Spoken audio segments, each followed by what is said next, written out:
வாய்மை. வாய்மை எனப்படுவது யாதெனின், யாதொன்றும் தீமையிலாத சொலல். பிறருக்கு எள்முனையளவு தீமையும் ஏற்படாத ஒரு சொல்லை சொல்வதுதான் வாய்மை எனப்படும்.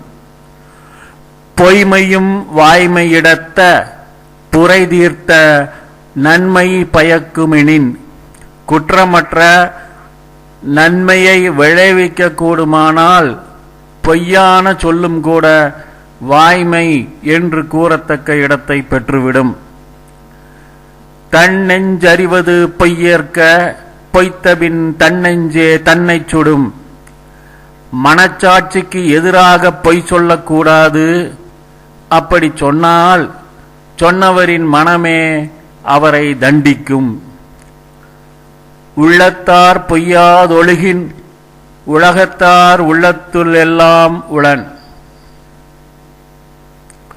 மனத்தால் கூட பொய்யை நினைக்காமல் வாழ்பவர்கள் மக்கள் மனத்தில் நிலையான இடத்தை பெறுவார்கள். மனத்தொடு வாய்மை மொழியன் தவத்தொடு தானம் செய்வாரில் தலை. உதட்டளவில் இன்றி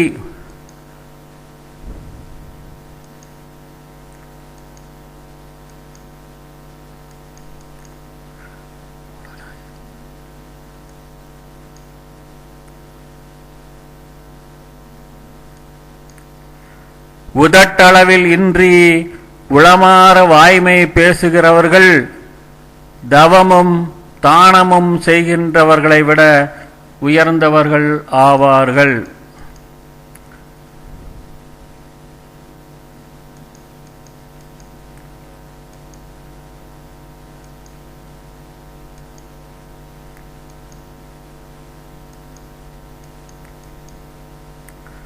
பொய்யாமை என்ன புகழ் இல்லை, எய்யாமை எல்லா அறமும் தரும். பொய் இல்லாமல் வாழ்வது போன்ற புகழ்மிக்க வாழ்வு வேறு எதுவுமில்லை என்றும் நீங்காத அறவழி நலன்களை அளிப்பது அந்த வாழ்வேயாகும்.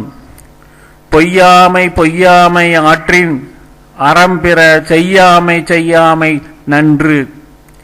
செய்யக்கூடாததை செய்யாததால் விளையும் நன்மையை விட பொய் கூறாத பண்பு பொய்த்து போகாமல் கடைபிடிக்கும் அறவழி நன்மை தருவதாகும். புறம் தூய்மை நீரானமையும் அகந்தூய்மை வாய்மையால் காணப்படும். நீரில் குளிப்பதால் உடலின் அழுக்கு மட்டுமே நீங்கும்.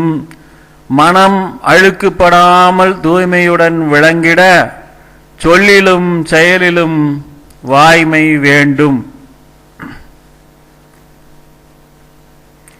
எல்லா விளக்கும் விளக்கல்ல, சான்றோர்க்கு பொய்யா விளக்கே விளக்கு. புறத்தின் இருளை போக்கும் விளக்குகளை விட அகத்தின் இருளை போக்கும் பொய்யாமை என்னும் விளக்கே ஒருவனை உயர்ந்தோன் என காட்டும் ஒளிமிக்க விளக்காகும்.